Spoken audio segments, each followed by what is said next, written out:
Il était une fois, dans un paisible village, un garçon courageux et bienveillant nommé Jacques. Sa mère, douce et aimante, tomba gravement malade. Les remèdes traditionnels échouant, Jacques entendit parler d'un ancien puits de vœux caché au cœur d'une forêt mystérieuse. On disait que ce puits pouvait exaucer les vœux les plus sincères, mais il était gardé par des épreuves magiques. Déterminé à sauver sa mère, Jacques entreprit un voyage périlleux.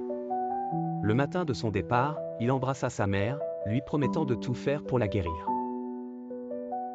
Armé de courage et de l'amour qu'il lui portait, il s'enfonça dans la forêt dense.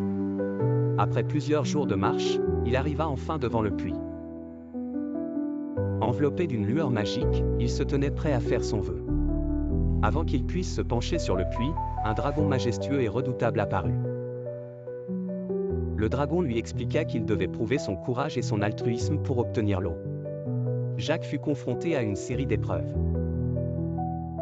Sauver des animaux en danger, aider des créatures perdues, et partager ses provisions avec des voyageurs affamés. Chaque acte de bonté et de bravoure testait la sincérité de ses intentions.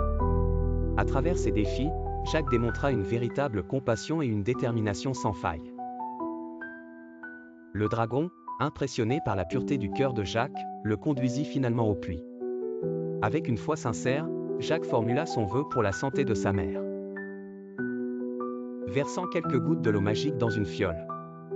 Le voyage de retour fut empli d'espoir. Lorsqu'il donna l'eau à sa mère, elle se sentit immédiatement mieux. Elle retrouva rapidement sa santé. La joie et la gratitude remplirent le cœur de Jacques et de sa famille. Le village célébra l'acte héroïque et bienveillant de Jacques,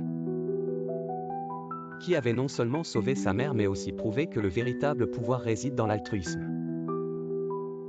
L'histoire de Jacques se répandit dans les villages voisins comme une leçon précieuse. Le véritable courage et la magie résident dans la gentillesse et la volonté de faire le bien pour les autres. Jacques avait appris que le pouvoir véritable ne venait pas d'un désir égoïste, mais d'une volonté pure de contribuer au bien-être des autres.